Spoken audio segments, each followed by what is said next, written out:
is not just a blues fan, but he's an historian of the blues. So yeah. But anyway, appreciate you guys. All right, let's the moment we've all been waiting for. Let's jump into this text. And can everybody see my my screen? Parable on it.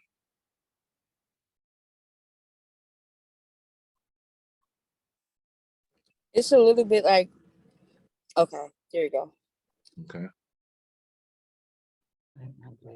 Still a bit unclear. It's a little out of focus. Mm-hmm. See what I need to do. Oh, I know what I'm doing. I got, let me see. I know exactly what's wrong. Let me do this. Let me do this.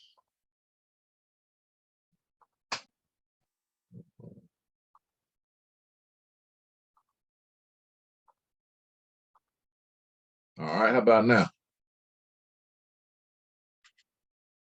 Yep. All right, so as you guys know, we've actually, been walking through the entire chapter.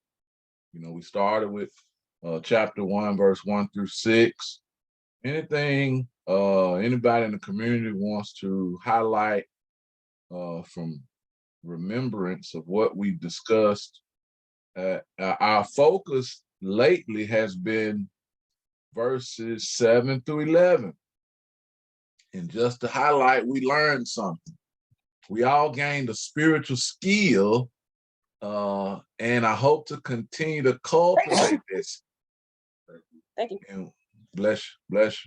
And whether we believe it or not, or know it or not, this was one of the main skills a rabbi taught at Talmudim. We talk about Jewish culture and history, and we talk about the 3 levels of school: Bet Sefer, Bet Sefer, Bet Talmud, and Bet Midrash. Bet Midrash was the highest level of schooling in our culture, but it was for your serious students who were most of the time invited or had the potential to be invited to become disciples of rabbis in the community. And it was a higher level of learning, and it was for the serious students, and in that schooling, one of the main skills that a rabbi taught their students was how to interpret Torah, and that's the teachings of God. What our Bible is. The Bible is the compilation of the 66 books of the Bible. We could summarize it as the teachings of God. And what a rabbi focused to teach his Talmudim is how to interpret the teachings of God, how to interpret that. And that's what we're learning, and we're going to learn. But one of the skills that we picked up as we walk through studying this particular book, looking at the life and teachings of Jesus, is how to interpret parables.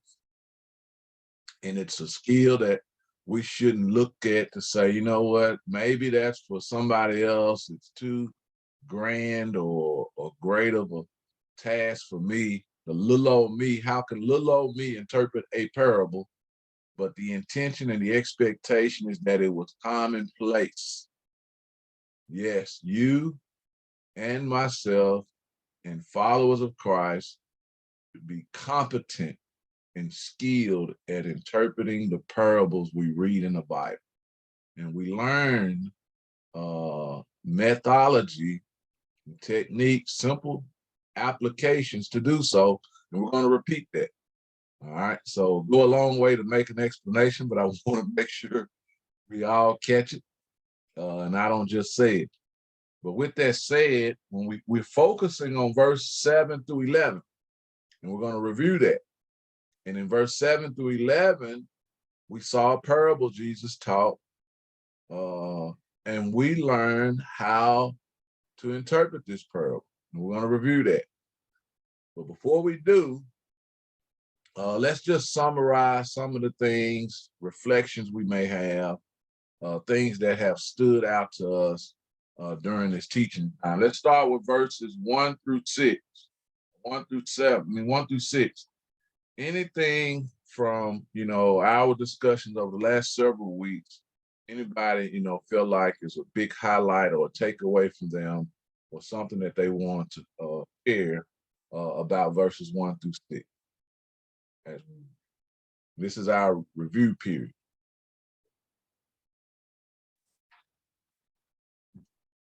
First thing that jumps out is where Jesus was. He was in the house of one of the leaders of the Pharisees. That is important in the culture where he was. Okay. All right. Where he was. Let me pull up my notes so I can take. All right. Yep. All right.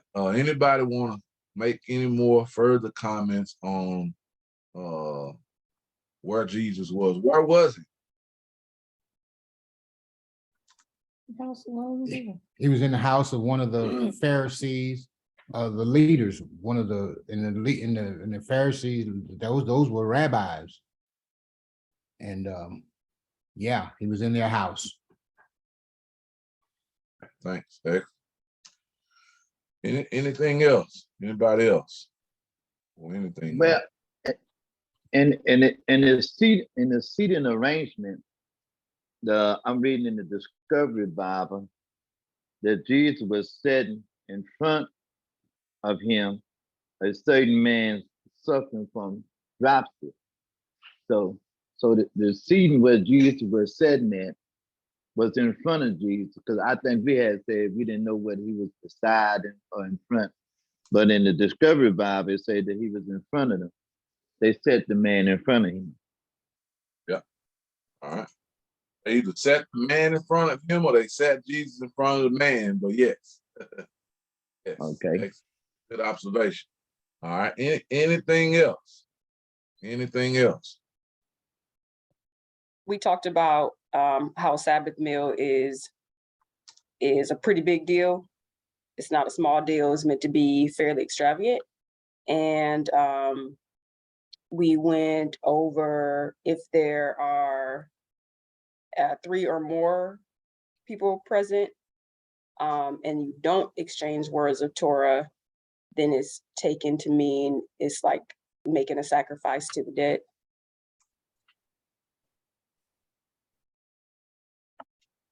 Yes. Anybody else? Anything else? Also, when we said that in verse 3, and said that Jesus answered and spoke to the lawyers and Pharisees, saying, is it lawful to heal on the Sabbath or not? And as we discussed, we didn't see no question ask Jesus, but he answered because it was understood why he was there. So he just got up without them even asking a question. He answered him because he knew why he was there. Okay. All right. Yeah. Yeah. And so he answered. The Bible shows us that he answered. So that means there was a question posed somewhere. All right. Somewhere there was a question posed to Jesus. And it was intended for him to answer. And we learned in this is that this was a culture practice. You had something you want to share, Dr. Fred? Yes, sir. And the reason he answered was what? Because he was a guest of honor. Yes. And only the guest of honor could speak or would speak in a setting like this, because that was the position that guest was in that particular setting. So that was an indication that he was the guest of honor because he was allowed to speak. Excellent. Yes. Yes. Yes. Excellent. Great. Anything else? Loretta is trying to tell me to say something. She can speak. She can speak. Come on, honey. Thank you. Go ahead. Okay, we also talked about when he answered them, he didn't tell them something. There was a question that was asked in the answer of which one of you. You know, he asked a question opposed to telling them what to do. Yes, yes. Which great observation, which is an indication of culture, tradition, and practices and custom. You know, yeah, it was an indication of, you know, by him doing that was an indication of culture, practices, traditions, and customs. You know, it was the way that they I got a question. communicate. You're breaking up a little bit. Okay. Okay. You're breaking up just a little bit. And Mr. Cornelius had a question, but before you, Mr. Cornelius, if you don't mind. Okay. If you don't mind, Pastor Keusi, so Jesus responded by asking a question. Is that right? Yes. So if in the academic world, we call that they call it the Socratic method. So they Yes. give credit to Socrates for that.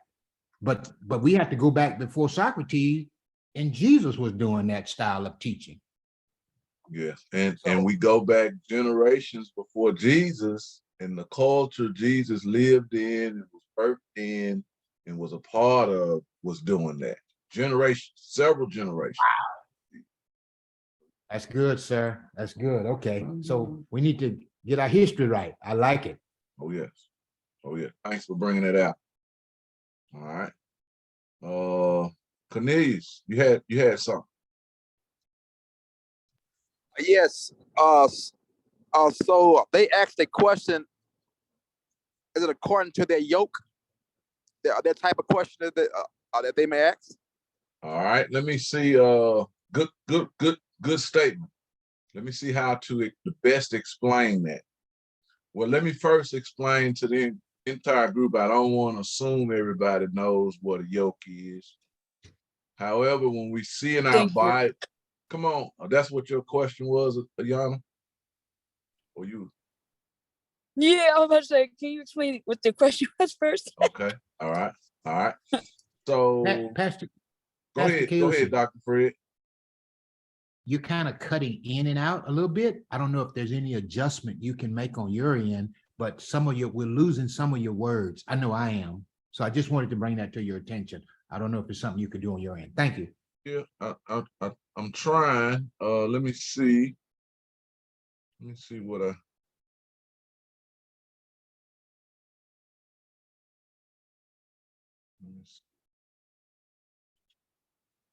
I thought I prepared myself this morning. I refreshed my internet. I checked my connections, and I'm coming in a little better now. It's raining. Yes. It just started storming over. Maybe that has something to do with it. I don't know. You're good now. Okay. All right. I didn't do anything. Some kind of way. Okay. So does anybody remember the passage when Jesus says, cast your cares upon me? Take my yoke for my yoke is easy and my burden is light. Does anybody remember that passage? Yes. Can somebody tell us where it is? Matthew 11:28. All right. Will you turn there and read it for us? I think it's Matthew 11:28. That or Mark 11:28.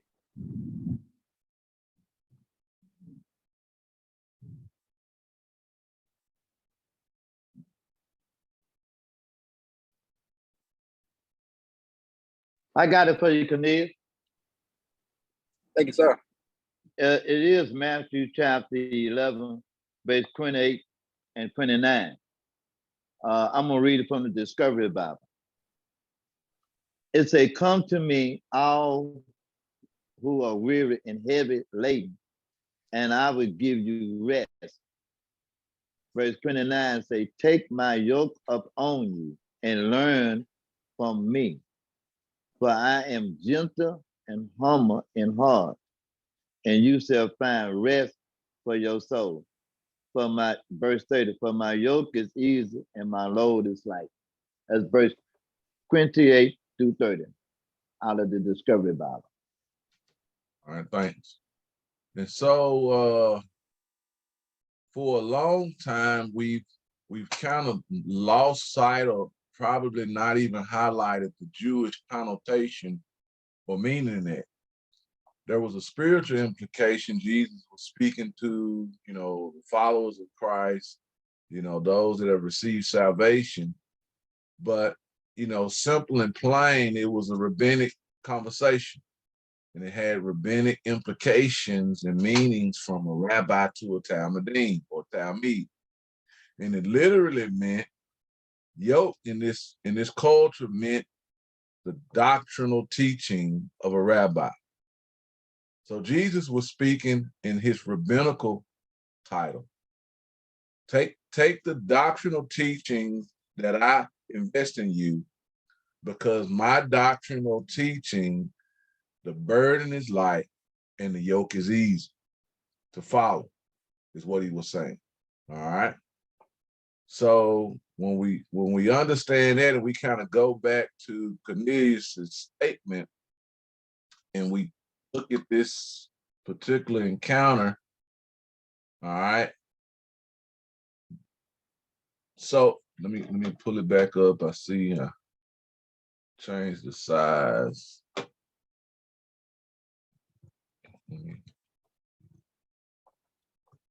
All right. So when we see, the statement, is it lawful to heal on the Sabbath or not? This is a question about a doctrinal teaching or yoke. All right. So this is what we see in our culture. They understood this. We're learning this in our culture. And when he says, is it lawful? So what they're asking Jesus is, what is your yoke on this situation? What is the doctrinal teaching that you follow on this? Because it's customary that we have something that we follow, right? Is that where we at? Is that helping? Yes, sir. Yeah. So basically, Jesus is about to explain his doctrinal teaching or yoke, and that's what we learn in this. His response. All right. Anything else? Anybody else or anything else in these first 6 verses?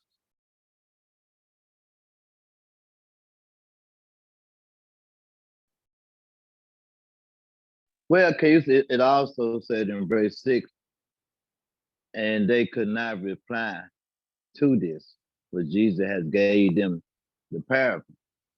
And we discussed that a verbal agreement in the Jewish custom was, if you said, I agree, that means that you agree with what the rabbi has said and you accepted it.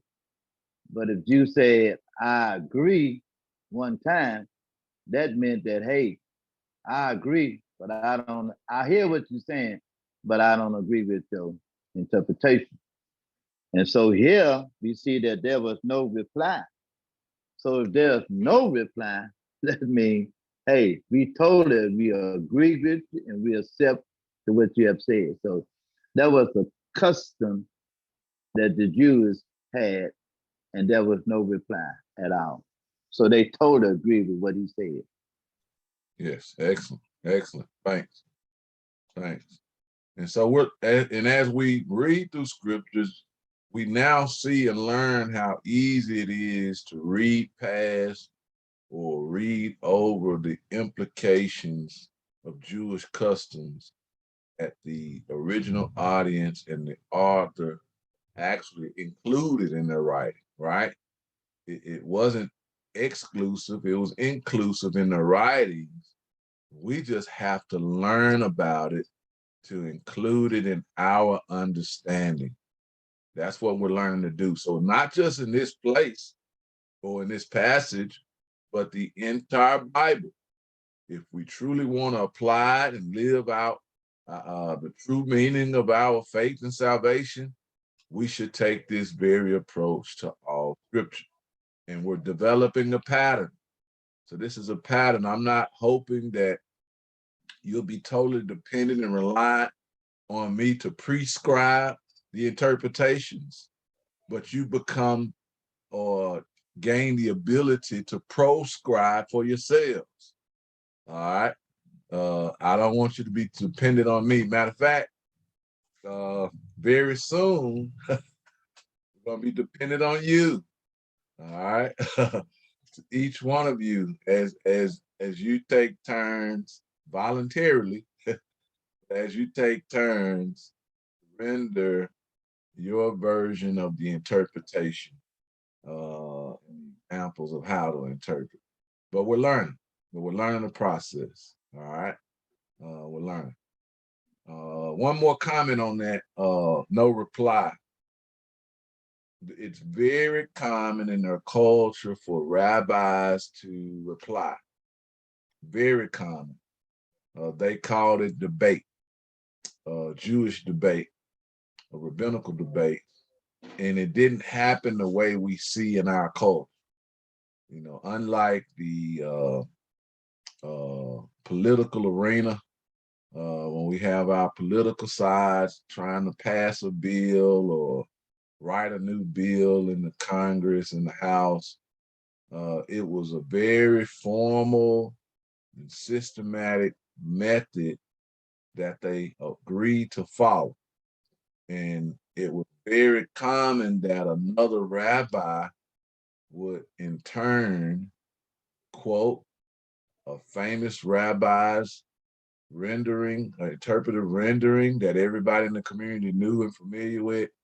And then that rabbi would then in turn give their current interpretation, and they would either use an allegory or a narrative or a parable to further explain.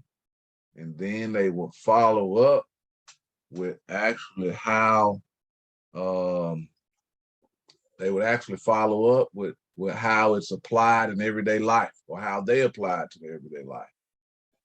And so this statement of no reply says more than we can imagine about their agreement. It says more than we can imagine about their acceptance of Jesus's doctrinal yoke or doctrine line of teaching. It also says that they align with what Jesus aligned to, or Jesus aligned with what they aligned to, however you want to view it, right? But that silence says a lot, which is why we have verses afterward. If they didn't align with what Jesus said and they didn't agree to his doctrinal yoke, there would be no narrative of verse 7 through 25 or 35. There would be no more narrative. But because they align with it and agree, we have a continual narrative of more teachings that Jesus shared that we're learning from. Any comments or questions? Any comments or questions? All right. So we see the question. We see the doctrinal yoke. We see the silence. But we see the interpretation happen in an unusual way. Instead of him verbally speaking his interpretation as we're used to, he performed a miracle that exemplified his interpretation, which was one reason, another reason why the group remained silent afterwards or made no reply is because this particular group in this particular community only accredit miracles to God. If a miracle happens, this community said, you know what, that was God and God only. So when Jesus performed a miracle, hey, how can we argue with God? Although they didn't see Jesus as God at this moment, they still just saw him as his rabbinical title as a rabbi. But because of the miracle, they attributed to God, and therefore they made no reply. On top of that, his rendered as a rabbi, so 3 parts to a rabbi's, there's a doctrinal yoke explanation, there's the interpretation of it, and it could be used in, by way of, we see now miracles, allegories, narratives, or parables. And then there's always usually how it's applied to everyday life, which is called what in our culture? It's a Holocaust. The Holocaust. Holocaust. So we see this pattern continually. Matter of fact, we'll see it repeat itself at least 3 or 4 times before we get to the end of the chapter. So this is a pattern, and we must learn this pattern and learn from it, but also learn to use it ourselves. All right. Okay. Any other comments, reflections, or questions on verses 1 through 6?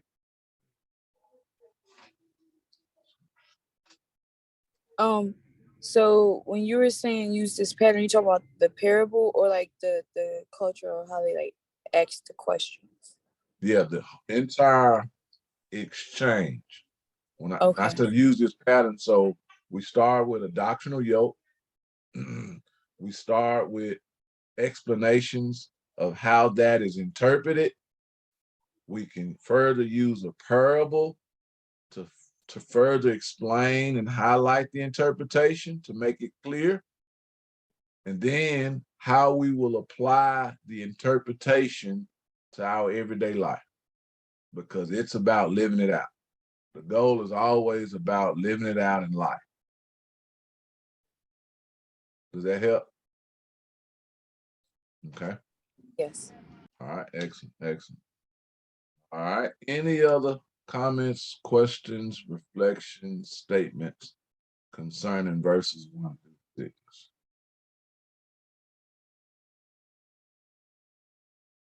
All right, let's continue.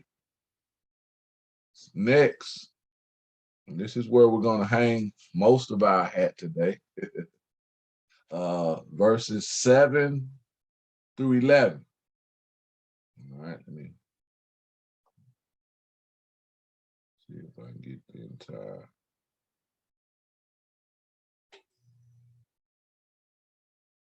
We're going to look at verses 7 through 11. I'll scroll down a little bit more in a second. All right. So, what did we learn, or what do you remember about verses 7 through 11?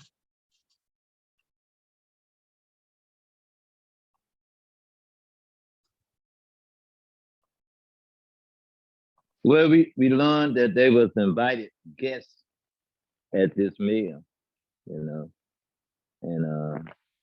they was verse 7 to say, and he began speaking in prayer to the invited guests. So these people was invited to this Sabbath day meal, and it was a very important meal because the Pharisees who was giving it was a prominent rabbi, we think, in this community. Excellent. So he speaks a parable, summarizing what you said. So we see he speaks a parable to the invited guests.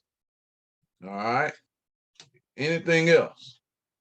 Anything else from our review or past summary of what we learned in verses 7 through 11? Anything else?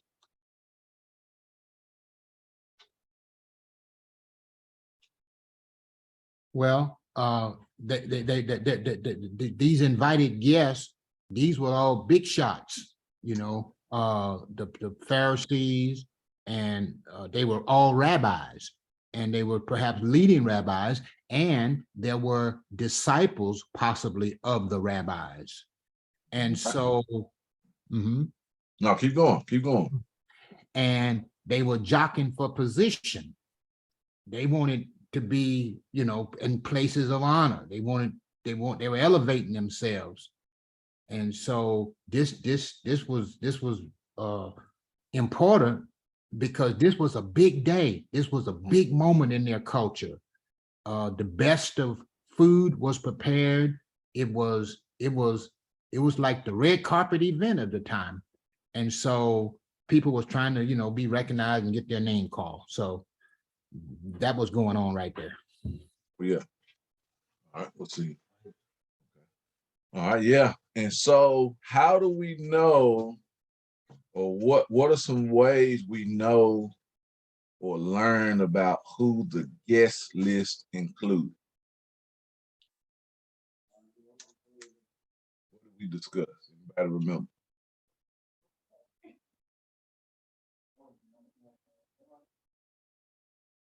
Well, I think you said that it was important, like I think Dr. Fred that said that the invited guest would have to be a rabbi with his disciple. And we were saying that maybe Jesus had maybe 2 or 3 of his disciples that were with him. And so it would be, I mean, at this meal, it would be other rabbis with their disciples. So, Yeah, excellent, excellent. All right. Anybody else? Any other thoughts?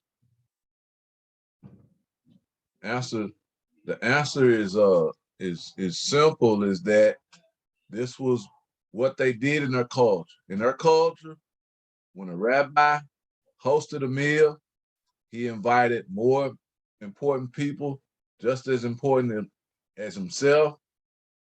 He often invited close relatives who had some kind of association with his status.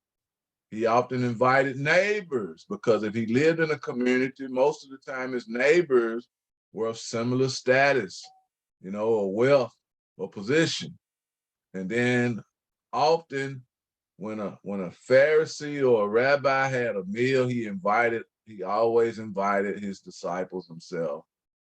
And in this culture, when they had this meal, as we talked about earlier, Leslie mentioned that, they had this customary saying and practice that if we're going to share a meal, to make the meal beneficial in the next life, it's customary for us to discuss matters of Torah if 3 or more gather.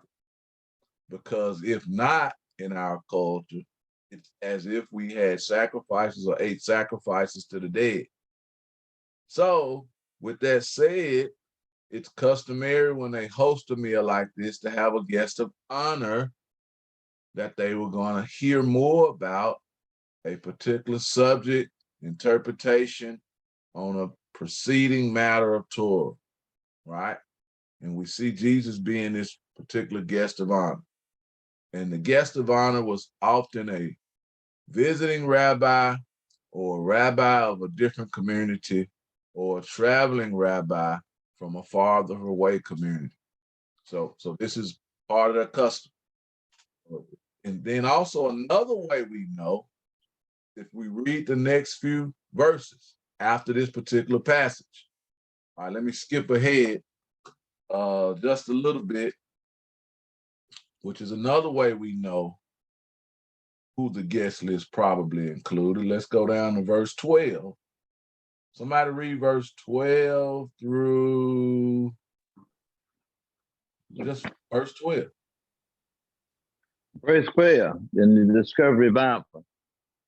And he also went on to say to the one who invited him, when you give a luncheon or a dinner, do not invite your friends or your brothers or your relatives or rich neighbors, lest they also invite you in return and repayment come to you. That's verse 12. Yeah. So yeah. So we can just simply keep reading. For Jesus to speak to the host who invited him and give him advice, most likely this is who he noticed this host invited. All right. So we got a couple of ways. Can I stop you for just a second? You say you're very interrupted. I am. Yeah. Can I interrupt you for a second? All right, please do. I am in a neighborhood that is diverse and everything, right? And I've been trying to think of a way to get everybody together in my neighborhood. And in reading this, I just found my way. I'm going to have a feast for everybody in the neighborhood to come to. And I'm say, come, and we're gonna sit down, and we just gonna feast. This have given me, and I reckon I had to get a guest of honor. So I'm looking at Dr. Fred from someone else to come and be a guest, you know. But the truth of the matter is, I'm gonna have to go out and invite people that are not rich and they can't even return and invite me to their house, you know. But I'm gonna invite my whole neighborhood to come to my house, and we're gonna have a feast, and we're gonna sit down and just discuss the importance of just knowing each other. Because all we do is just ride by and wait. I don't know who you are. I don't know what you're doing or nothing. So this have given me my strategy to come and invite everybody to my house. Good stuff. That's good stuff. And you know, rarely, hardly do we turn down a good meal. Now, we'll turn down a meal, but rarely and hardly will we turn down a good meal, and that's good. So also keep this in mind as you prepare that. As we close today, what I hope to convey and teach and discuss and for us to learn is why this particular area here is where I hope to close out today, is why Jesus taught the invited host who he should invite. Now, I'll say more about that later. So as you think and prepare your meal, so you will know why, you know, he suggested or advised that he would invite someone who would be considered disenfranchised, right? Less fortunate, needy. You know, there was a reason in their culture. So we want to understand that so we can properly place the application in our culture today as well. Second thing I want to share with you is, you know, your theme for having this meal has everything to do with you connecting with your neighbors. So you have to invite your neighbors, right? The theme of this particular meal wasn't about connecting with their neighbors because they were already connected. You know, your theme is about connecting with your neighbors. So don't feel bad or that you missed the mark because you are inviting your neighbors, right? Yeah. So yeah. Thank you, Keusi. Yeah. Any other questions, comments, or reflections? Let's go back. I know I keep opening up more rabbit holes to run down as we reflect. But hey, as your mind is beginning to race and thoughts come, let's share them. This is our greatest platform for learning. This is how we learn, you know. Yeah. This is how we learn. Group discussions is the best learning environment. Come on, Cornelius. Oh, okay. I got a question. So how you mentioned that they already knew their neighbors. So tell me, how did they actually know the neighbors? When we think about their community that they lived in, their culture, it wasn't like us. Neighbor association was where you started in the community, how you were invited in the community, and you did a lot of things with the community. Events happen all the time. Matter of fact, the Sabbath day synagogue services and temple worship, you went to the temple, you traveled and journeyed with the people in your community when you did the annual pilgrimage to the 3 annual festivals. So everything that they did, you exchanged and you bartered with your neighbor, right? You know, so it was, you fed and clothed your neighbor. So it was everything that they did in their community was community related, you know, unlike us. So yeah, unlike us. Wow. Yeah. That's amazing. Oh yeah. Wow. Yeah.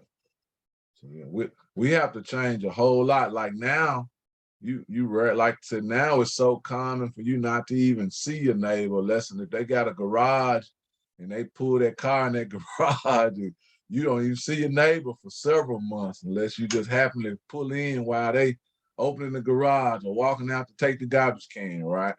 But I learned this from Soup is that, you know, we would try to be intentional about our community. So it's customary Right. as a strategy to try to get what we call the four corners of your neighborhood established. So one neighbor on your left, on your right, in front, and the back of you. You want to intentionally meet and get to know, exchange information. You know, that's an intentional strategy that I've learned and I apply. And of course, they know other people. So as you get to know them, they introduce you to others, and that's kind of what happened with me and my community. So that's a strategy to be intentional. All right. Any other? All right. So let's again, as we focus, verse 7. Turn it down a little. Verse 7 through 11. All right. Anything that you remember we discussed that stands out or you reflected on. All right. Somebody read verse 7 through 11 for us. And he began speaking a parable to the invited guests when he noticed how they had been picking out the places of honor at the table, saying to them, when you are invited by someone to a wedding feast, do not take the place of honor, for someone more distinguished than you may have been invited by him. And he who invited you both will come and say to you, give your place to this man. And then in this grace, you proceed to occupy the last place.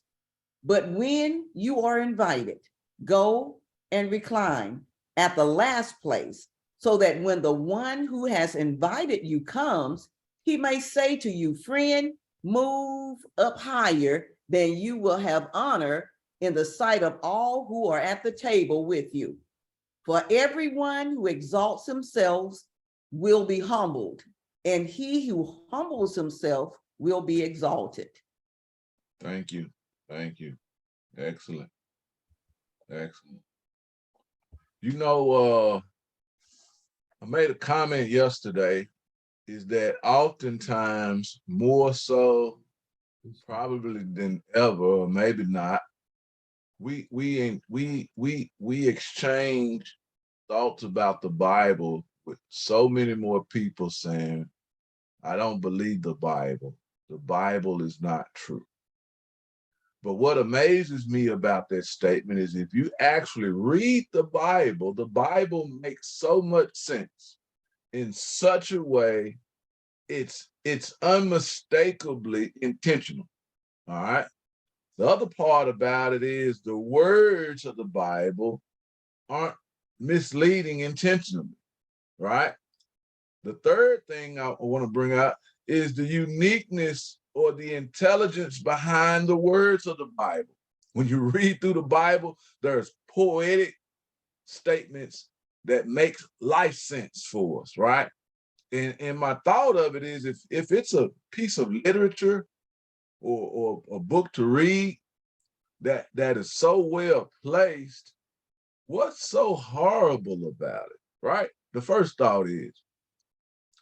And then the other part about it is this. So if I take a piece of literature that's placed, and then two, this is the fourth thing I'll say. If it was written by one person to mislead the entire world, man, that's the wisest and the smartest person I ever met in my life, right? Like think about the compilation of the 66 books. And if I try to give one human being like myself who was deceptive and wanted to mislead people as a horrible book, that's the most intelligent person we will ever meet in our lives, right? For them to be able to put that together just to intentionally mislead us. So with that said, if the Bible is not true, and yet I dare to apply it and believe it in my life, and if I die and find out it's not true, guess what? I've lost nothing. Matter of fact, I still gained.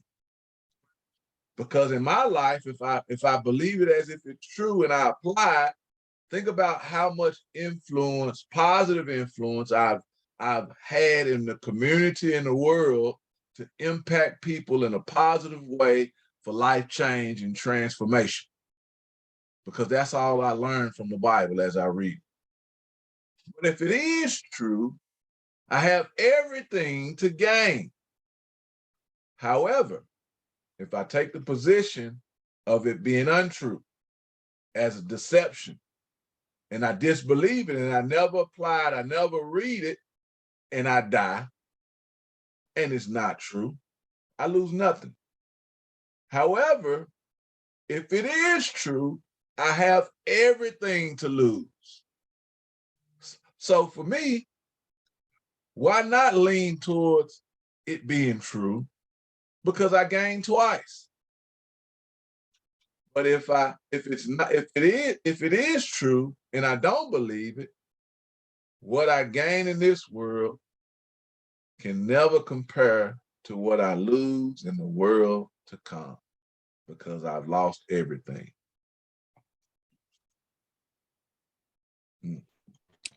Can I add to that? Like I I have a lot of friends that are not like believers, but they don't even know that they like a lot of their principles come from the Bible. And that kind of makes me gets me more encouraged, and it leads me more towards the Bible, because as they're talking or they have certain beliefs that they don't know where it's coming from, right? Scriptures come to my head. Yes. And so that's so intentional. God is so intentional, and that makes me think even more like how he created us and stuff like that. So yeah, it's crazy, man. Oh yeah, everything you said, whatever somebody else is applying their faith to, when they really explain it, it all points back to biblical principles. When you look at all the other religions, Muslims, everything else, we look at those spiritual principles of something that's worthwhile and positive in this life, because something inside of our, human faculties lets us know right from wrong, right? We know immediately if it's something that's manipulative, distasteful, profane, vulgar. But when we read the Bible and all the biblical positive principles, only breeds life, positive life, that we all want to surround ourselves with. We want people to treat us like and do for us in this way, all right? So I'm confused. I promise you. Overall, when I think about it, I'm perplexed. It just hard for me to make sense out of disbelief. And the disbelief that you see expressed, it's kind of like almost aggressive in their disbelief, and I'm perplexed. I'm perplexed. But yeah. Any other thoughts on that? Somebody else? Keusi, like I say, I see that this is being recorded, right? Yes, sir. Because what you just got through saying was preached for eternity, right? That was brilliant. My thing is this, Keusi, what you said, and I find that the preachers and people who talk today, they don't make eternal life attractive. They make this life right here the most attractive. If you could get everything right now in this world, temporarily, and like you say, if the Bible is not true, what do you have to lose? Nothing. But if it is true, what do you have to lose? Everything. That is what makes eternal life attractive to me, because I have seen so many people gain things. And I hear so many preachers get up every Sunday and preach about temporary things that would not last and make eternal things, like you just got through saying, they make it unattractive. So I've been trying to tell people all in all, when I talk to them, and I didn't have like intelligence to bring it out like you just brought it out. But you just brought it out now that I can preach this to a lot of people.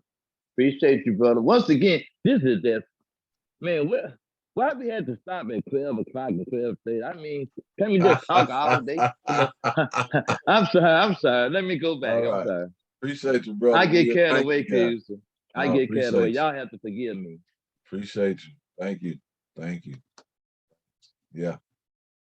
And so I'm not as smart as I come across. It's just constantly reflecting on things, listening and just learning, and simply it makes sense or it doesn't. And they say common sense ain't common, but sometimes to me it just seems like it's common sense, commonplace. You know, come on, Dr. Fred. Pastor Keusi, with all due respect, I can't accept the fact that you're not as smart as you come across. I don't know if you have any control over how you come across. I think that's the Holy Ghost part. And I think the Holy Ghost comes across and presents what you have to share here as some of the best teachings that I ever heard. So that concept about you're not as smart as you come across, I'm going to have to say, Your Honor, I want to throw that one back. All right. Thank you, though. Go ahead. Let me throw something right back immediately, right? All right, okay. This is what I learned about the rabbis and the wise people of the past. And you often hear me quote Albert Einstein. And he broke it down in the best way I can explain it to throw it back to you. Come on. He was being interviewed, and the interviewer said, Albert Einstein, your colleagues say you're one of the greatest minds that ever lived. Now, Albert Einstein, if we don't know, he was a psychologist. Psychologist studies subject of humanity. All right. Subject of humanity studies happens through simple observations of subject. So let me go back. The interviewer said, Albert Einstein, you're one of the greatest, your colleagues say you're one of the greatest minds that ever lived. And Albert Einstein simply replied, I'm no smarter than my colleagues. I just simply spend more time on one subject than they do. I receive, Your Honor. Thank you. It's good. I second that. I receive it too. Thank you. Yes, sir. Yeah. Which is another way. The reason why I feel like you say that is because of the end result of understanding. Let me say it in a super spiritual way. All right. Sometimes this is the only way we hear other people say it. Because I've manifested the revelation of the interpretation.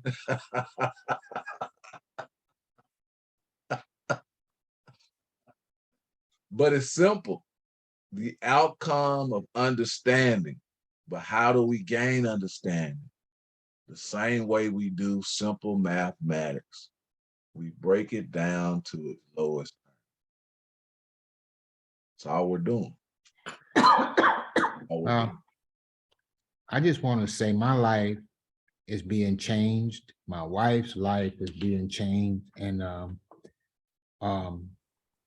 you were talking about the Bible being true, right? And people saying they believe the Bible. Well, it was just like Zoom user said up here, Zoom user right there. It's like she said, a lot of people believe the Bible, but just don't know they believe it because they hadn't read it. Because a lot of the things that we teach in these positive, motivational, inspirational coaching settings is the Bible. But since we're teaching it to people who don't read it on a regular basis, they don't know it's the Bible, and they don't give credit to the Word of God for it being that. So, yeah, I'm very thankful and grateful. Yeah, thank you. Appreciate it. Appreciate it. All right. Ayana, if you notice, I renamed you so everybody can know who you are. All right. Hopefully you don't mind. But so let's continue. All right. We got a better understanding of our goal, of some of the outcomes, but just the impact. So I appreciate it. And it's my pleasure, my honor and my duty to do this. Exciting and worthwhile. Yes. Let's continue. All right. And what I hope to do, we got about 45 minutes, maybe a little more. But let me start off by reviewing, because next week, I'll start off with you guys volunteering to repeat back this interpretation on your own. Or, hold on, let me pause. Was anybody prepared to interpret this parable this week? It's okay if you're not. Come on, Dr. Fred. My wife is prepared. Excellent. Hey, Miss Loretta, that looks like, well, if I am, we doing this together. Thank you. Yeah. But we don't have to, teacher. We can do it next week. We can wait till next week if you know. Oh, but we won't be here next week. No, Okay. grandbaby's getting Oh, yeah, baptized. we got a baptism. Okay. Okay. All right. Okay. All right. So so no problem. Let's walk through it. All right. Because what we're learning is how to interpret parables. Here we see a parable. The first step is what we've already learned and what we've just done, whether you know it or not, is just simply identifying what stands out. We take the words that were spoken and we separate them in thought by what stands out. So first we have to summarize the parable's subject, right? What was the subject of this parable? 7. Are you talking verse 7 of verse 12? Verse 7 through 11. That's what we're focusing on right now. The subject here, they invited guests. Oh, go ahead. The subject was the invited guests. All right. We got to write that down. All right. And this is our approach. If we want to give what we're receiving during this time, and that's that manifestation of revelation. If we want to give that to others, we have to start with this simple approach. It's just one is when I read something, let me identify the thoughts and simply let me identify who the subject of the teaching is, right? Or who is the subject of the narrative that the teacher is teaching about. So we start there, right? And who is our subject one more time? The invited guests. Invited guests. Most people don't take time. They may say this in their minds, but the discipline of writing everything down in consecutive order or chronological order is important, imperative, right? Someone told me a long time ago, if God trusted your memory, he wouldn't have wrote the Bible down. So you shouldn't trust yours. And I've been applying that, ever since, all right? So don't trust our memory. Let's write everything down. And when you begin to highlight, what stands out and write things down, what you'll find is the thing you said you were incompetent to do, and that's to remember and memorize this stuff. You'll find out that unintentionally, when you get through, you've memorized. So there's a benefit to all of this, right? Because as you do this, you can close your eyes and replay in your mind what stood out to you as you wrote it. And it's kind of like what we see and read about what happened with the first eyewitnesses of Jesus. They said, we heard They say we saw with our eyes, we looked on, and we touched and handled with our hands concerning the word of life. That's involving all of your faculties, your mental faculties when you study, and that's what this approach does. The other thing it does from a psychological perspective, and I'm no psychologist, from a psychological perspective, you incorporate all styles of learning.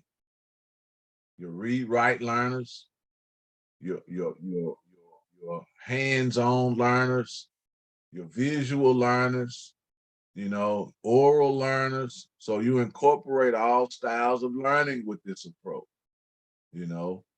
and so, hey, I've touched you. And also the hands-on approach is why we often, do our review the way we do. I could easily review, but you get involved and you begin to become hands-on with it. You read scriptures, you become hands-on. You get a chance to walk through the interpretation yourself, gives you an opportunity to become hands-on. So now we incorporate all styles of learning. Right? And so that's kind of the approach, and that's what I've learned, to be the best investor that I can become, right? Because again, I'm banking my spiritual impact in the afterlife and with the impact that I leave behind in this life. That's why I take so much time. And we're going to learn about, their perspective on that as well once we go through this. But that's why I do this, right? That's why I prefer this approach, is because I'm convinced that, the impact of the consequences, the outcome that I'll receive in the life to come has everything to do with the impact that I leave behind in this current life. Right? And whoa, how the world would change if we all live by that philosophy. Whoa, how the world would change. All right, let's continue. Any reflections or thoughts? Statements, comments? I have to always leave room for comments or questions. All right. So we see our subjects are the invited guests. All right. What else stands out in verse 7? What do we see? We also see Jesus speaking a parable. Excellent, Winnie. Thank you. Very important. Thank you. So Jesus is speaking a parable. Why is that important? Anybody? Why is it important to know Jesus is speaking a parable? Because the rabbis taught in parables. I believe you've said that 1/3 of the New Testament teachings is in parables. And a parable was a way that you could take a spiritual truth and bring it to you. Parabola, to come alongside of or to bring to you. So that's why he taught in parables, to make it relevant. Thank you. All right, thank you. Let me add one statement in your statement. You said, as you learn, 1/3 of the New Testament's teachings were in parables. Let's add this one word. 1/3 of the New Testament's teachings by Jesus were in parables. All right. Yeah. So yeah. Now I've yet to go back and look at all the teachings of the New Testament to determine whether or not we see parables used. But I know if we scrutinize the teachings of Jesus in the New Testament, we'll see all of Jesus's teachings. 1/3 of those teachings were in parables. But yes, thank you. Thank you. And just to summarize something else you said, a parable is a way to take a spiritual truth to bring to yourself. All right. Any other comments about why it's important to highlight the fact Jesus taught in parables? taught a parable here?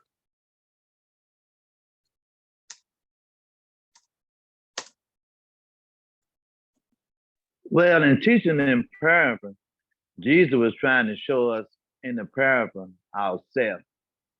In many cases, he was trying to bring out us, showing who we are in the parable. Excellent. All right. And so often, as Brother Will comments, the rabbi, the teacher, who was Jesus at this moment, always wants to show the audience or the student themselves inside of this teaching. So a parable was a way the teacher could highlight the audience or the student inside of his teaching, and they could see themselves clearly. So we're students here. We're a version of the audience. So we have to take the mindset that I am supposed to see myself in this particular teaching. And the question we have to ask ourselves is, where am I in this? Where am I in this? All right.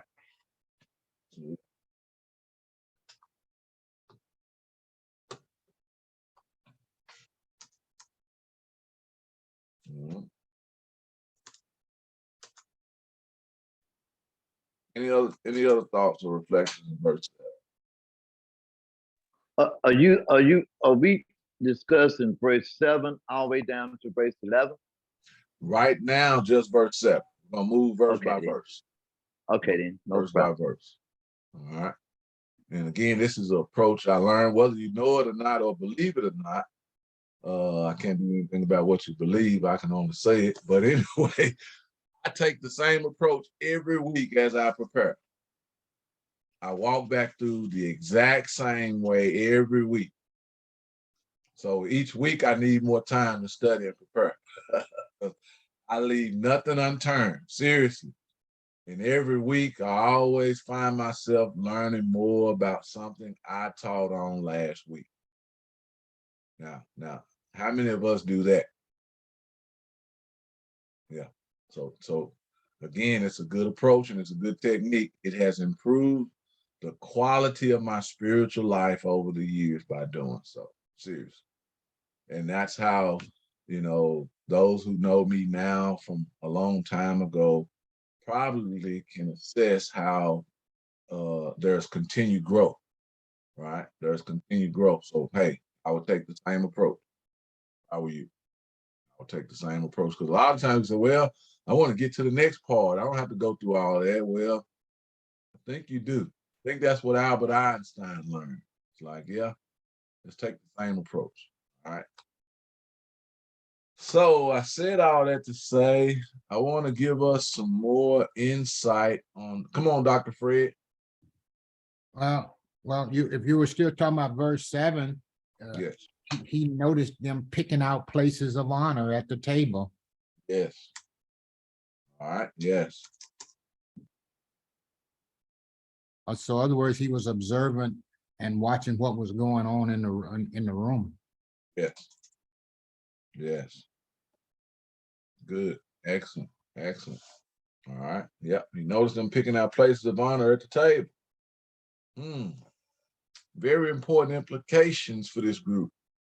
Whether we know it or not, this group was very, very cognizant of what they did. It doesn't seem like it. Now, it's kind of oxymoron when I think about it, what I'm finna say. But this group was very, very cognizant about how they conducted themselves in this life and how that conduct would impact them for the life to come. Believe it or not, they were very cognizant and aware of it, and often tried to position themselves to receive the best they could in the life to come by the way they conduct themselves in this life. All right. Doesn't seem like it, right? Sometimes things just kind of takes over our character, and that's the desires of the flesh, because Jesus observed them picking out places of honor at the table. And so in their mind, this is how topsy-turvy they're probably projected. If I'm viewed as important in this life, maybe in the next life I'll be viewed as important. But Jesus had to explain to them something different for them to put it in proper perspective, because there was a moral truth about the outward reflection of their conduct and character by doing so at this moment. And he reminded them of a truth that they knew about, but we'll talk more about it in a second. Any comments, questions, or reflections?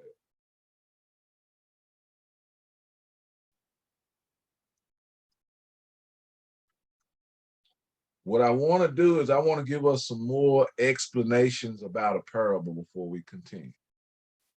All right, let me pull up my notes from just this morning. All right. So in my review this morning, I stopped, said, okay. Some people say, well, you got to waste more time on writing down something you already defined. Well, yes, because God gave me a different perspective on parables just this morning. Let me find my notes.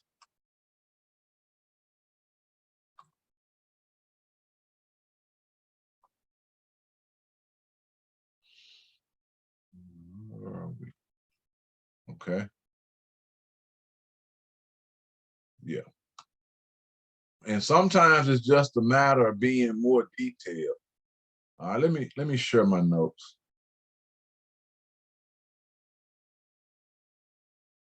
I'm not one of those teachers who I try to hide my notes.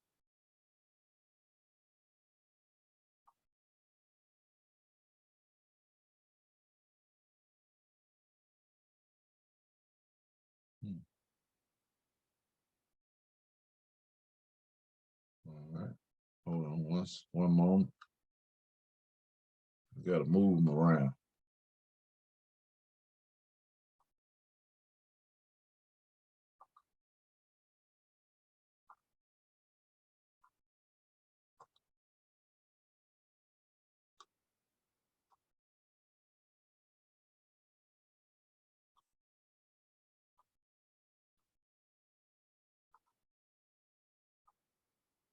Let me move y'all around. All right, here we go.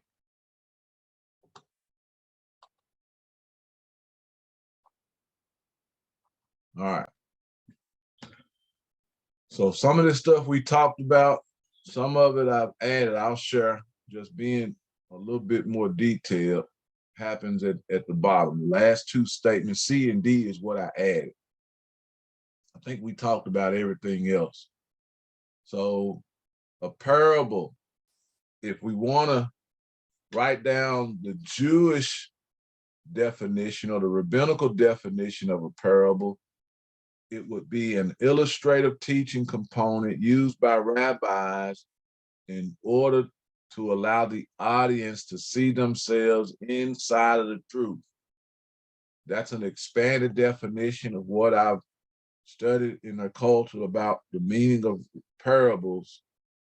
Just to summarize, once again, it's an illustrative teaching component used by rabbis in order to allow the audience to see themselves inside of the truth.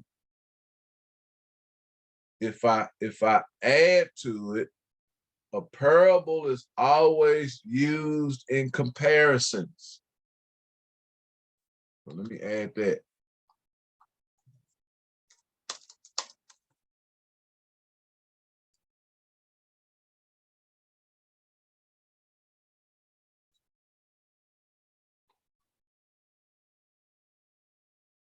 The reason why this is important is because, remember, our goal for the next several weeks is to learn how to interpret parables. So if I'm going to learn how to interpret parables, it'll be a great idea for me to better learn the meaning of parables, right? And in any expressive way I can. So a parable is always used in comparison. So when I see a parable, I have to realize that the illustrations in the parable are comparisons to something that I'm familiar with in life. or on earth. All right, a parable is always used in comparisons. And 1/3 of all rabbis, as Dr. Fred reminded us, 1/3 of all rabbis' teachings were mostly usually in parables. All right. And also, this is something we're learning here that we probably hadn't paid attention to. But a parable was just a component methodology or a component for the methodology of teaching and interpreting. So there were other components, but a parables was just a component. All right.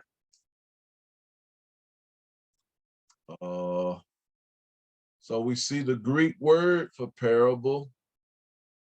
Let me see, I'm sorry. Is parabole. All right. Parabole. And we break it down. Para means alongside. Well, watch this.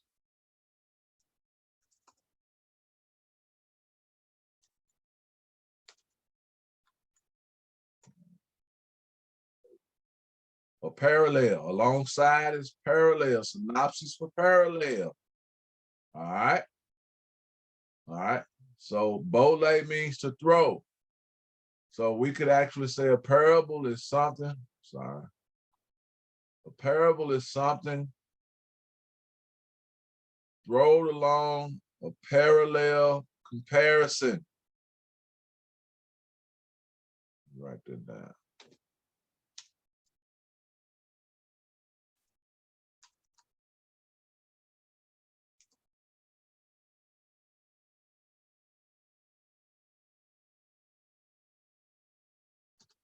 I want to be a little bit more technical. To a present life or cultural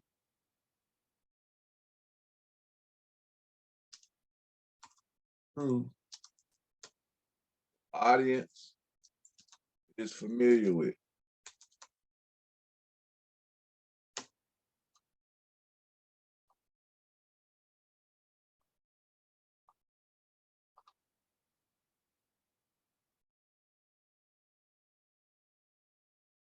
And so when I say present life, we got to think about not my present life, but the present life the author is speaking to the audience in.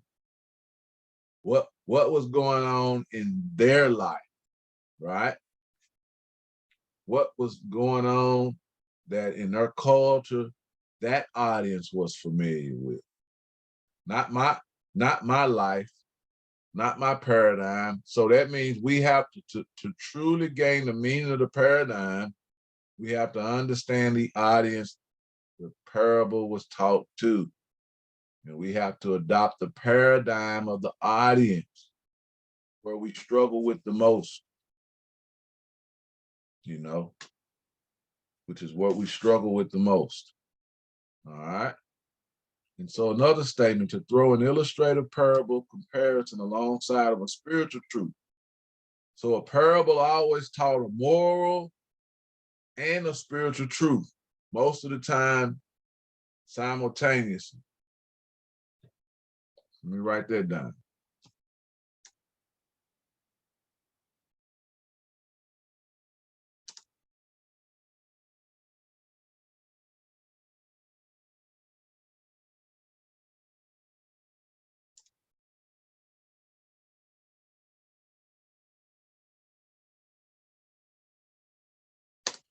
All right.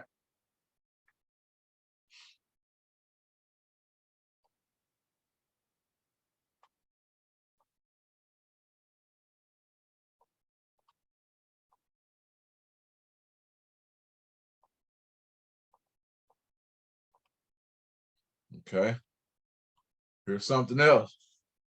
Dr. Fred mentioned it earlier, so I had this already down, is so in their community, remember now we're talking about the paradigm. Hold on, let me write that down.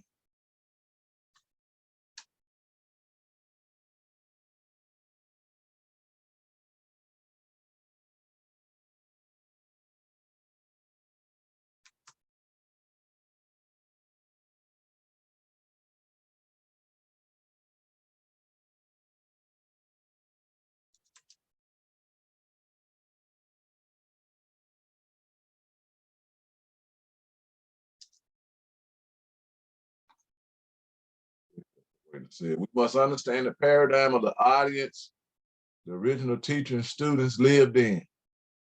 Very important. The interpreting parable is understanding the audience's paradigm, cultural paradigm. All right.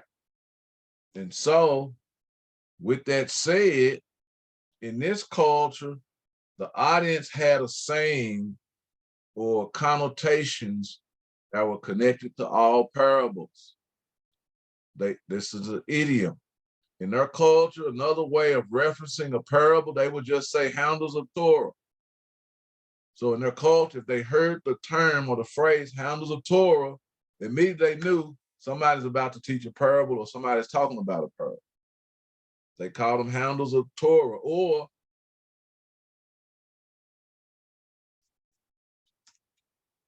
handles of truth. Now, what truth would they refer to in their culture?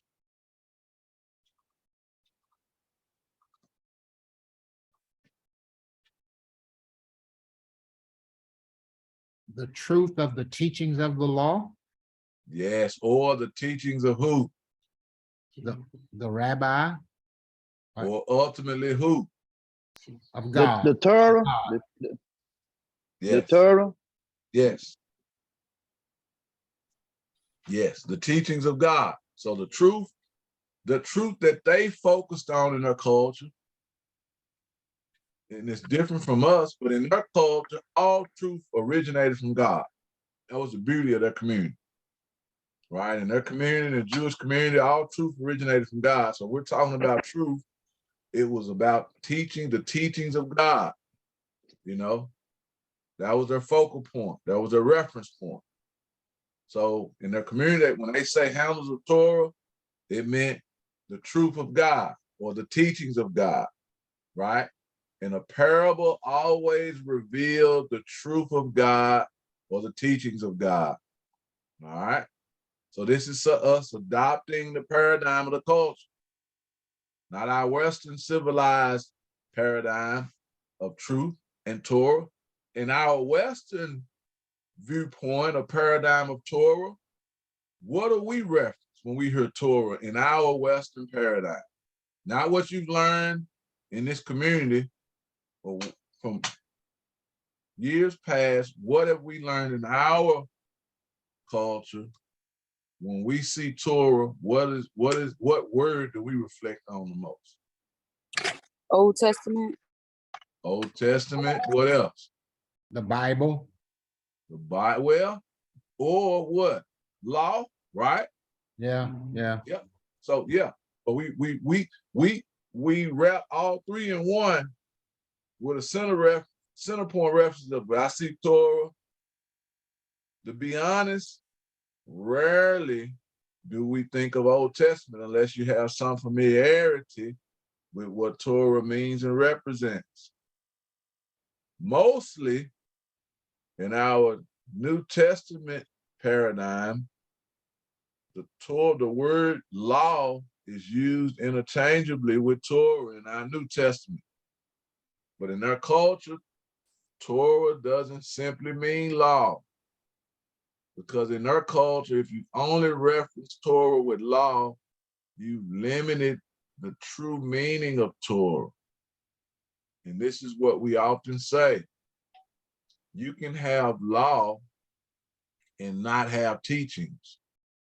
But it's hard to have teachings without law, because teachings often convey a principle, which is what a law represents or a law comes from.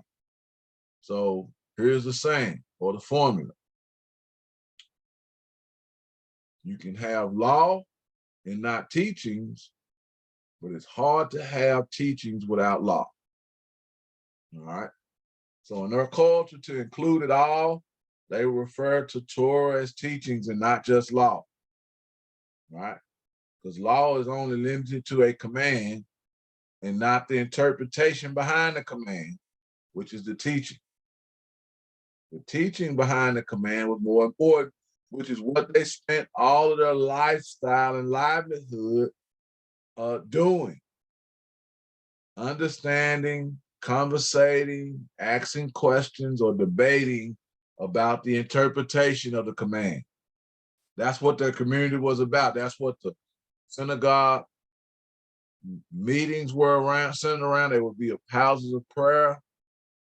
They would sing hymns, but the majority of the time they had in the synagogue, there was this seat in the middle that a rabbi or teacher sat in called the Bema Seat. And the rabbi sat in the Bema Seat because the majority of the event was centered around people in the community asking questions to the rabbi, and the rabbi would respond with interpretive teachings around the commands. The questions were asked to help understand how to apply it in everyday life. This is the paradigm of the community. So learning what a parable means learning all of this as well. Any comments or questions? Yeah, I have a question here. Can you expound a bit more on, you said we can have the law without teaching, but we can't have teaching without the law. I'm not really grasping the concept here, I don't think. All right, great question. Thank you for asking again. So let's give an example. Somebody tell me a law that we're familiar with. Just the law, not the interpretation of the law, but somebody just make a statement of a law that we're familiar with. Is it like in the Bible or any law? Any law. Yeah, matter of fact, to make it better applicable, let's not use a Bible law. Let's use a civil law or judicial law or safety law, traffic law. Let's use a traffic law. Stop at red lights. Come on, excellent. I was hoping you say that. Come on now. The law says stop at the red light. Why? How? Okay. Because that's the law. The law says stop at the red light for your own safety. All right, that's the law, but what does it mean to stop at a red light? Red means stop, yellow means slow, green means go. Now, in your driver's manual, it's going to word it something like this. Because you can get a ticket. Let's use the stop sign. Okay. And some of us have gotten several tickets like this. What's the definition of a police officer's, what is the police officer's definition of coming to a complete stop? Wheels are no longer rolling. Yes, wheels are no longer rolling. You have to stop. You have to stop for like a couple seconds too. Yeah, couple of seconds. 3 Watch. seconds. Yes, come on. I'm sorry. That's all I had. Okay. Or inertia has to come to a complete stop. Wheels have to stop moving.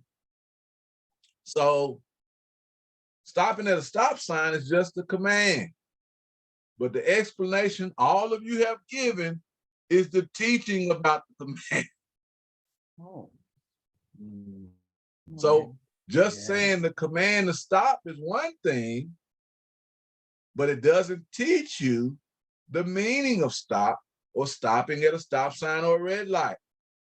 Everything else is the interpretation. So again, you can just have the law and hear a statement of the law, but it doesn't always include the teaching.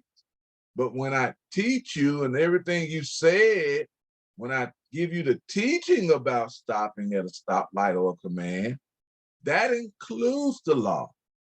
So once again, you can have the law without the teaching, but most of the time the teaching includes the law. Does that help?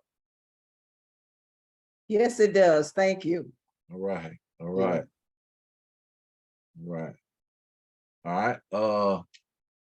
I see a comment. Thank you, Winnie. I see your comment.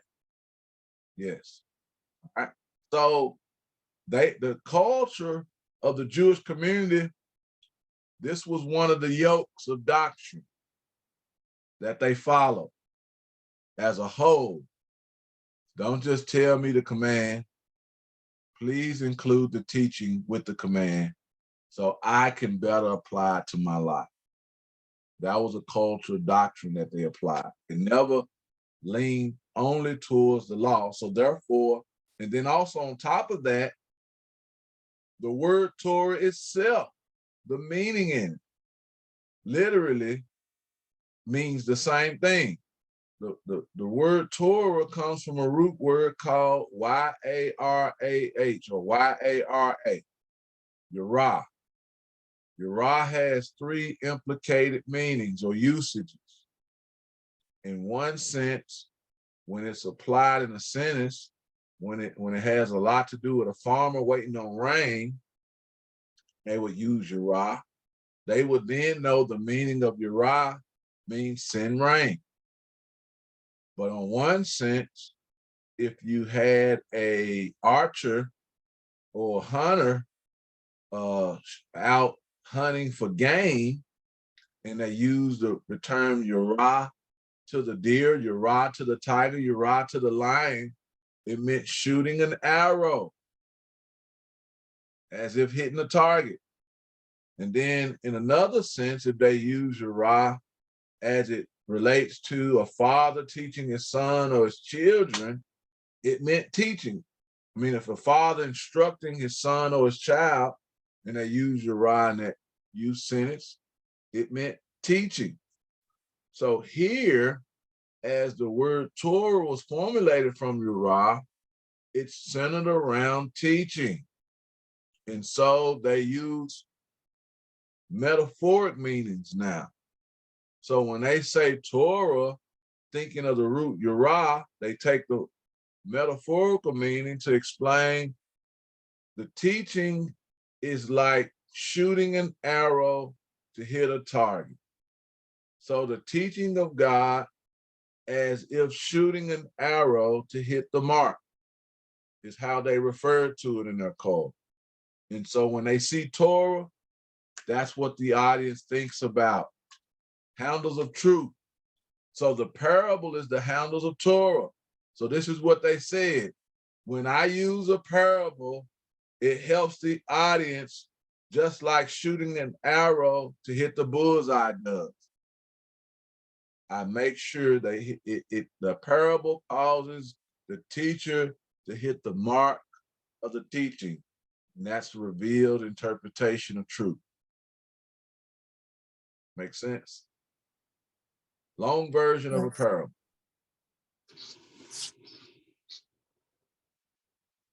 Any comments, reflections, or thoughts? Like the parable to me, more so it's like a visualization.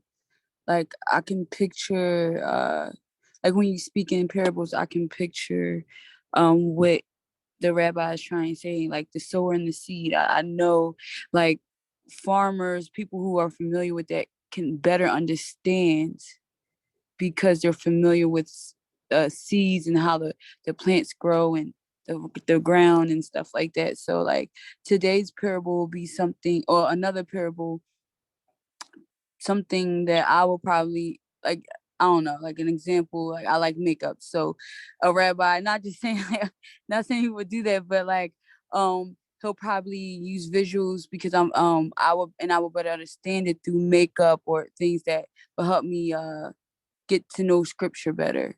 That's how I looked at it. Yes. So watch this. When you're teaching a truth, depending on who your audience or the student is, you would use an illustration around makeup to take a spiritual truth or an abstract meaning to make it more tangible and physical. So that's what the parable's designed to do, is to take an abstract truth to make it more tangible to the student. Yeah.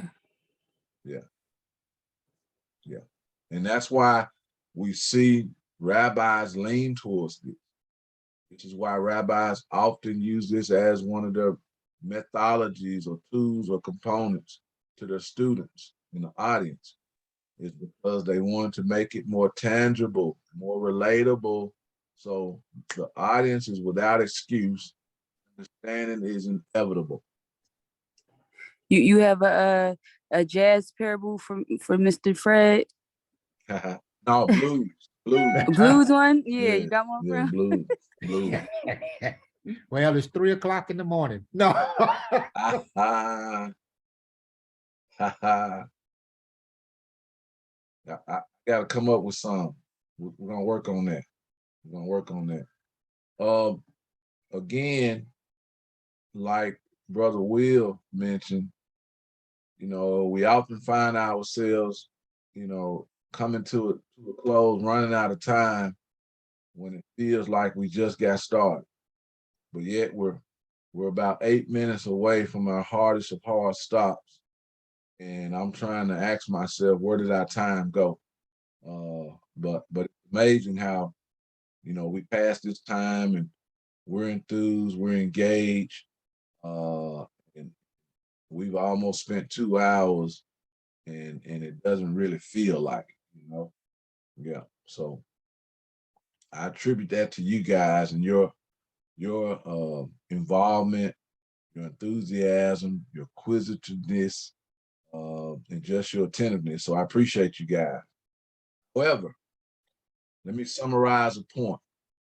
All right. A couple of things that I've added is a parable was a way a teacher revealed the truth of the teaching to his audience. Each subject, each phrase, or character in a parable has a parallel comparison or a parallel illustration to the audience's surrounding culture, is how I could summarize that. So when we see these parables, there's a parallel comparison or illustrative comparison to the audience surrounding culture, whether it was in farming, whether it was in banking, whether it was dinner, whether, you know what I mean, whether it was invitations, to events, the audience would immediately apply the surrounding culture to this illustrative teaching, and they would be able to identify the moral and spiritual truth inside of it. Jesus did the same thing. Jesus did the same thing.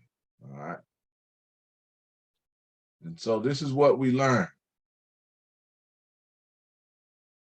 Yeah. So we learned the invited guests in this illustrative comparison. The invited guests in its culture surrounding would equate to the Messianic era, because this is something that was highly, relatable in their culture. Entering into the Messianic era was something that every person in their culture wanted to figure out, how can I enter the Messianic era? This is another way we know that, because in their culture, they had this saying that a father would bring you in this life, but a rabbi would bring you into the life to come, Messianic era. All right. So invited guests in this culture would be an illustrated comparison to the Messianic era. All right. When he saw them picking out places of honor at the table, this is what they often understood, is that in their culture, this is familiar in the surrounding culture. In their culture, they often talked about and were taught about 2 tables. In their culture, they were familiar with 2 tables. There was a 2-table teaching that was very familiar in their culture. The first table is in this life. The second table is in the life to come, which is the Messianic era. And so often rabbis, teachers, parents taught about 2 tables. Very familiar, unfamiliar to us, but very common in their culture. And so when he talks about picking out places of honor, they immediately related to the 2-table comparison. And ooh, did their hearts sink, right? Did they catch hold to themselves and think about, oh my goodness, because one table bestows status and rank on oneself in this life.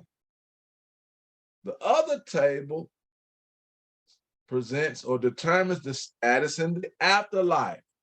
And so they immediately caught it. They immediately caught it. So here, picking out places of honor in this life, they immediately knew, I've just impacted my status and position in the life to come. All right.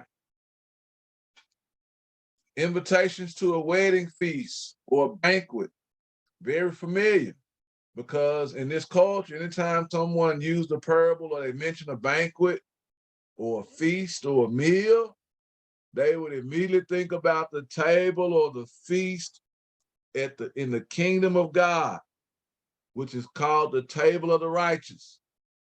So they had different terms to refer to the kingdom of God, and because they often knew and taught that there will be a great feast when the kingdom of God returned or came.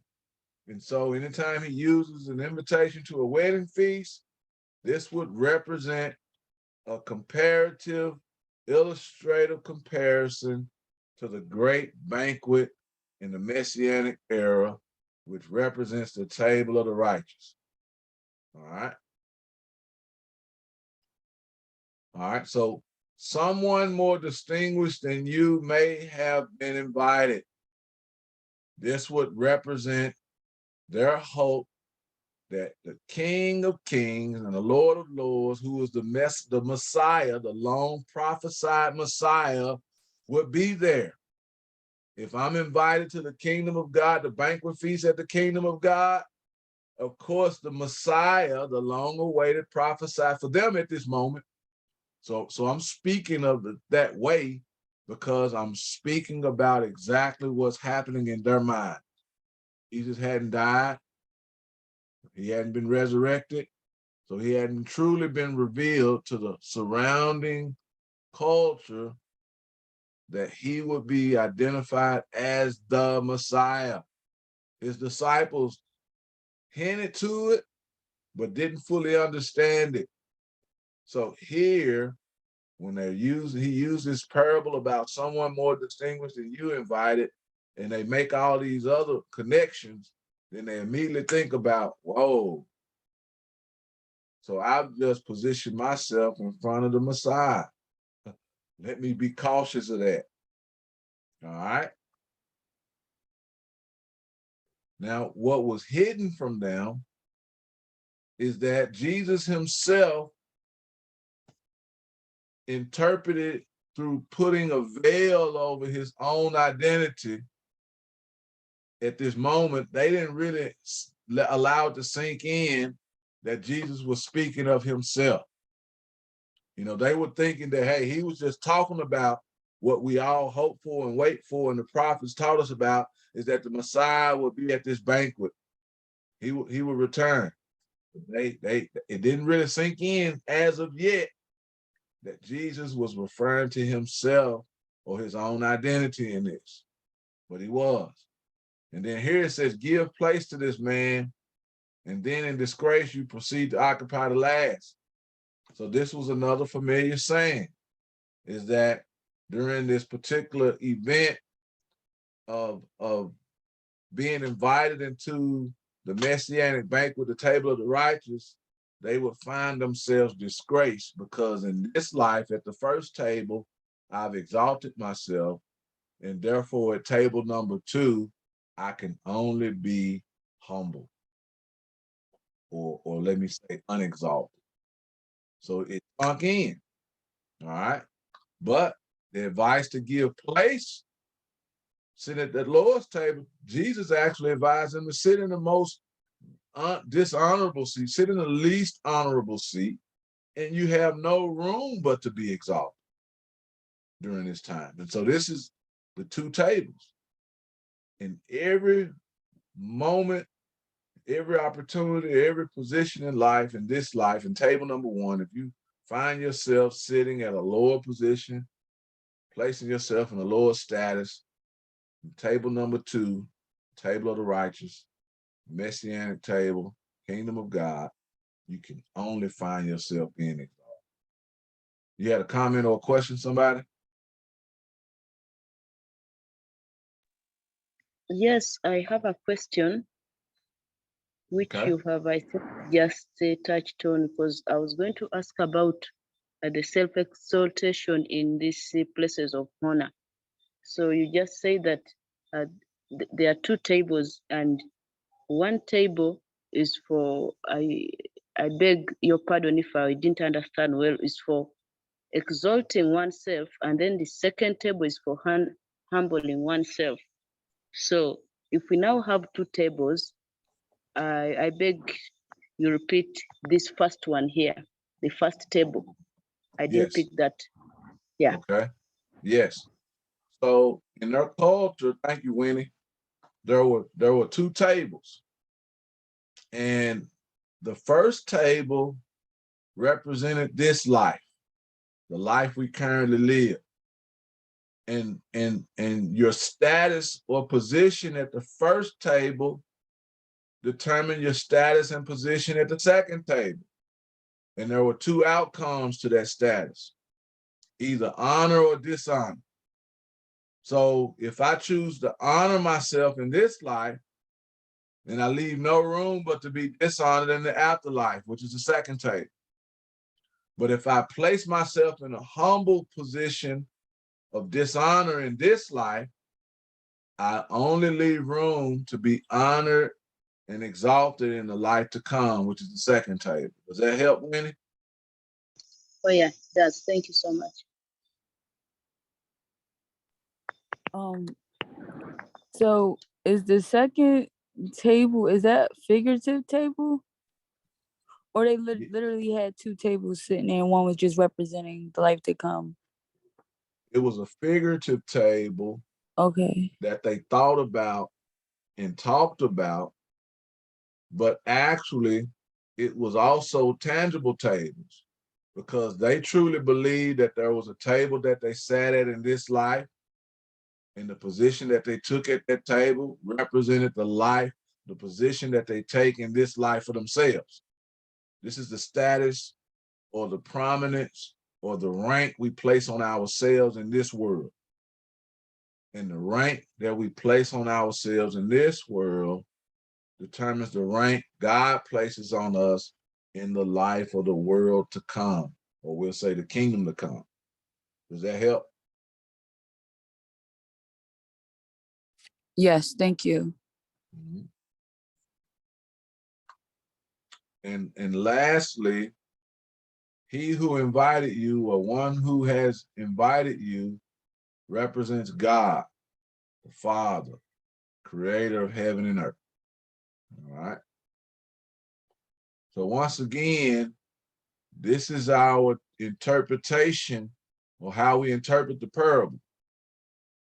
We must follow this pattern. If you notice, we didn't use illustrations that you and I are familiar with in our culture, but we put ourselves in the paradigm of the invited guests, or the teachers, the students that Jesus was teaching during this narrative of this parable, highlighted by Dr. Luke.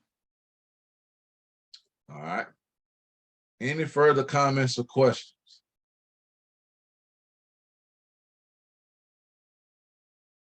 And what we see in verse 11 is a very familiar saying: for everyone who exalts himself will be humbled, and he who humbles himself will be exalted. So this was a summary of what could be seen as a halakha that they have practiced for generations before Jesus. So this was Jesus's final summary of how they're supposed to interpret the meaning of this parable. But they got it.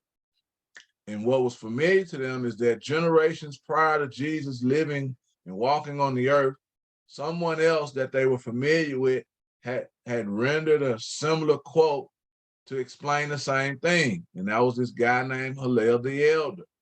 So a generation prior to Jesus living, this is what he said: my humility is my exaltation, and my exaltation is my humility. Same meaning. just a different usage of words and expressions, right? But this was several centuries of practice in this Jewish community of this particular life application in this, right? And it originated, let me go back. It originated with with Proverbs 25, 6 and 7. This is where it originated. So we must go back to understand this parable. We must go back and read Proverbs 25, verse 6 and 7. Do not claim honor in the presence of the king, and do not stand in the place of great men. So pause. This is a command. Remember, this is Torah. This is the command. But the teaching of the command is this.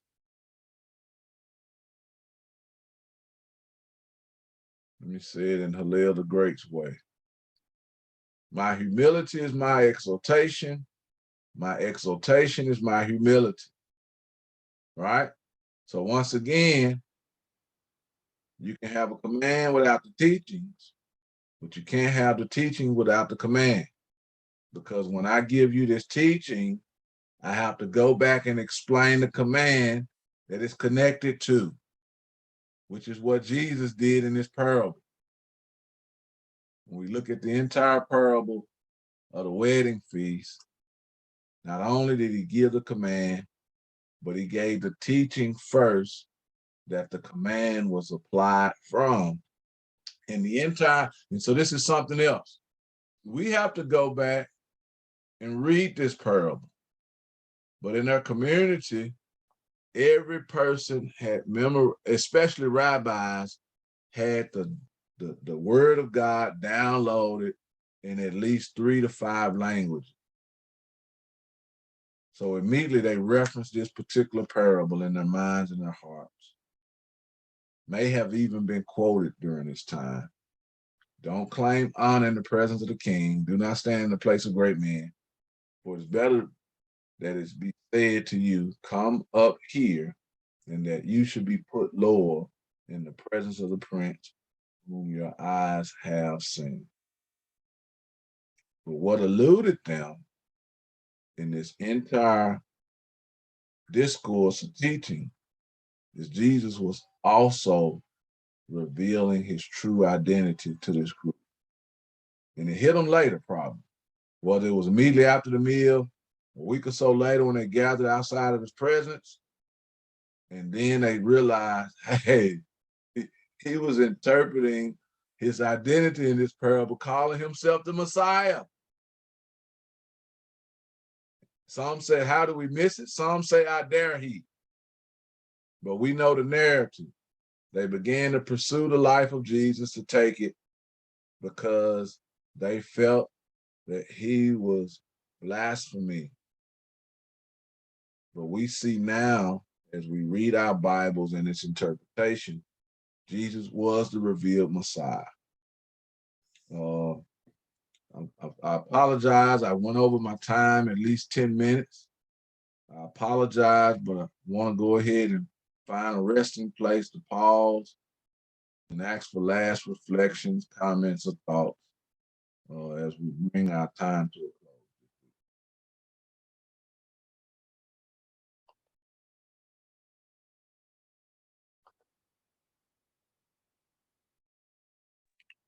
What I got from it a lot, but like it's better to be chosen, right?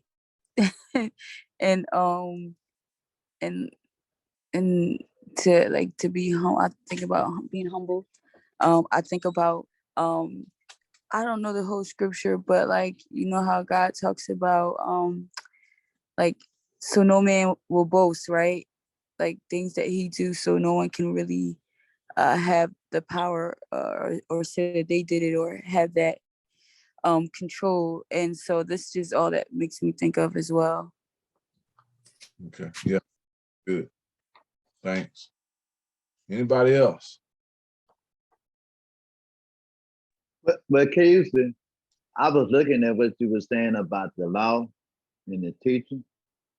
And I thought about when God told Adam and he gave them a commandment. And like if they had any question on what he was talking about, like they would say, why you say don't do this, God? Well, if you had a question, God said, because in doing so, you would die. Okay. So he was showing them, he gave them a commandment. And like a lot of times, kids and people would ask, well, why? Why not eat it? And so he was commanding them and teaching them at the same time. Oh, yeah. Oh, yeah. Oh, yeah. And you just gave me another way to explain it. So we take the law of thou shalt not kill. That there's no teaching about why you shouldn't kill. There's no teaching about what it means to kill. It's just a simple command, thou shalt not kill. However, if I want to teach you about killing, there's narratives and explanations that I have to render and give, right? But in Right. rendering and giving those narratives and explanation about